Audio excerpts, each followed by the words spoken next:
Bonjour les amis. La question de la préférence nationale peut-elle être abordée en pleine période du coronavirus quand il s'agit de l'hôpital? J'entends d'ici les cris d'orfraie de ceux qui vont m'expliquer avec des grandes leçons d'humanisme que tous les êtres humains se valent, qu'ils sont égaux, quelle que soit la couleur de leur peau, leur nationalité, leur sexe, leur orientation sexuelle. Et moi, j'avoue que je pourrais être d'accord là-dessus quand la situation le permet. Je sais que la question de la préférence nationale est un sujet sensible, que toute une gauche qui, par ailleurs, dont les ancêtres sont ceux qui l'ont créée dans les années 1930, j'invite à lire des textes notamment de Christian Gélène sur ce sujet en 1998.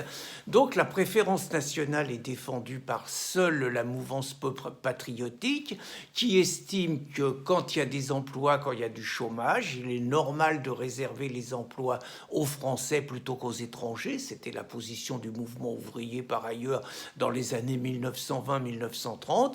Et il y en a même qui disent que les aides sociales doivent revenir en priorité aux travailleurs français plutôt qu'aux travailleurs étrangers. C'est un débat. Je fais remarquer par ailleurs que ceux qui réclament le plus l'abolition et qui refusent le plus la préférence nationale sont ceux qui en profitent au sein de la fonction publique où ils travaillent majoritairement et qu'ils balancent au nom de leurs bons principes la concurrence de travailleurs étrangers aux salariés du privé, où ils sont très peu nombreux par ailleurs, ces vaillants militants de gauche qui nous donnent des leçons sur la question.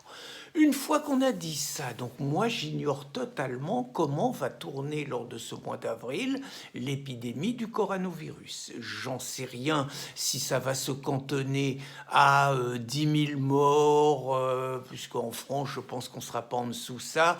10 000 morts, on a 3 000 morts lors du premier mois, c'est exponentiel apparemment, donc 10 000 morts comme une grippe. Est-ce que ça va être des chiffres de 500 000 morts comme d'autres le disent? Est-ce que ça va être entre les deux?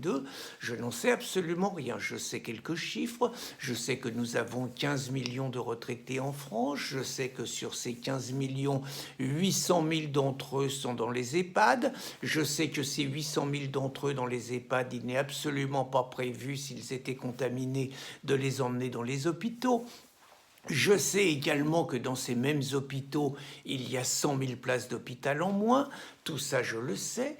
Je sais également, par exemple, que les Italiens, qui ont une dizaine de jours d'avance sur nous, nous ont fait savoir que le personnel soignant a été obligé de faire des choix terribles pour choisir qui il devait soigner et qui il laissait mourir, et qu'en général, dans une société homogène comme l'Italie, je précise bien dans une société homogène comme l'Italie, les choix qui ont été faits a été plutôt de soigner les jeunes et de sacrifier les plus anciens. Je sais par ailleurs que la situation commence à se poser, je lisais ce matin à Pontoise, dans le 95, où énormément de jeunes de moins de 35 ans, on n'en précise pas forcément l'origine et s'il y a une origine particulière à développer, viennent en masse, que l'hôpital est complet. Je sais qu'en Seine-Saint-Denis, les hôpitaux sont complets. Je sais par ailleurs qu'à Marseille, 70% des lits de réanimation, donc des lits de réanimation sont occupés par des Comoriens, qu'un homme politique a voulu le faire remarquer, qu'il a été naturellement traité de raciste. Il n'empêche que 70% par des Comoriens, c'est beaucoup. Je sais également que toujours à Marseille ou à côté à Nice, le Sénégalais, franco-sénégalais Papé Diouf, par ailleurs musulman, par ailleurs ancien président de Marseille, par ailleurs donc vivant au Sénégal depuis une dizaine d'années, suite à quelques affaires par ailleurs judiciaires. Donc je sais qu'il était prévu que Papé Diouf soit rapatrié en France pour se faire soigner. Dois-je comprendre que, en période où nos hôpitaux ne suffisent plus, en période où on ne veut pas soigner les vieux, en période où le personnel soignant risque d'être amené à faire des choix, il est encore envisagé que des personnes venant de pays étrangers et notamment d'Afrique, soit parce qu'elles ont une notoriété, soit parce qu'elles ont une moitié de nationalité française, puissent être soignées dans les hôpitaux français. j'ai lu que 70 000 Tunisiens, je ne sais pas si ce sont des Franco-Tunisiens ou des Tunisiens, sont dans les 15 derniers jours retournés en Tunisie. Dois-je comprendre, si l'exemple de Papé Diouf se multipliait, que ces Tunisiens qui sont partis se réfugier au pays pourraient revenir en France s'il s'avérait que les hôpitaux ne soient pas opérationnels pour se faire soigner en France? Et dans ce cas-là, quid des choix du personnel hospitalier? Alors moi je dis que la solidarité, l'égalité, les valeurs humanistes, c'est une belle histoire quand les moyens le permettent. Moi, je suis naturellement fier quand les hôpitaux français sont capables de soigner des personnes venues d'ailleurs, quand le savoir-faire de nos hospitaliers le permet, à condition que ce ne soit pas au détriment de nos nationaux. Juste à cette condition, par exemple, qu'il y ait 30 milliards qui sortent de nos poches parce qu'il y a 10 millions de cartes vitales qui sont fausses, je vous avoue que ça me pose un léger problème. Et puis, une question de fond, je rappelle quand même qu'historiquement, à tous ceux qui nous racontent des belles histoires, historiquement, vous aviez des embarcations sur les bateaux quand il y avait un naufrage, et que sur les embarcations, il y avait des haches.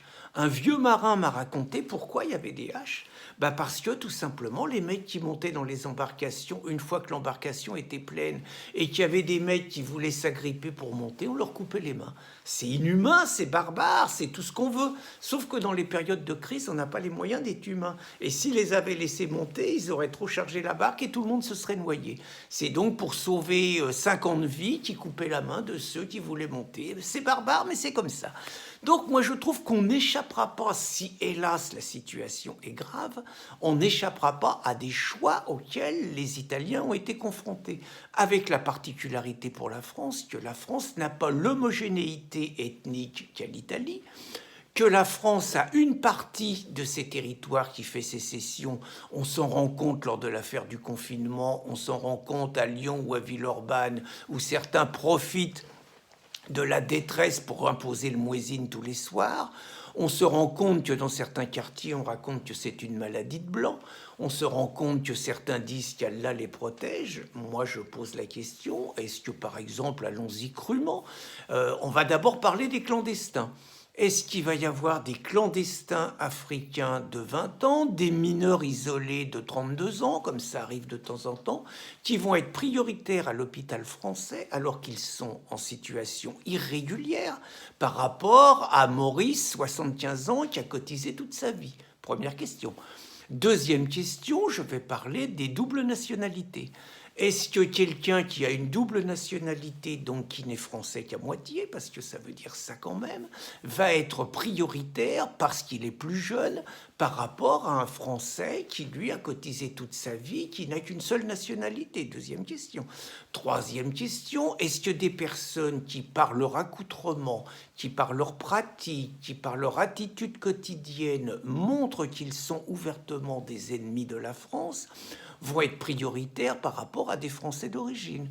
Quatrième question, est-ce que des prisonniers, je rappelle que les prisonniers sont à peu près à 75 à 80% issus de la religion d'amour, de tolérance et de paix, est-ce que des prisonniers, dont certains ont un passif quand même très lourd, crimes de sang et tout, vont être prioritaires parce qu'ils sont plus jeunes par rapport à des personnes qui sont plus âgées qu'elles et qui donc vont devoir laisser la place?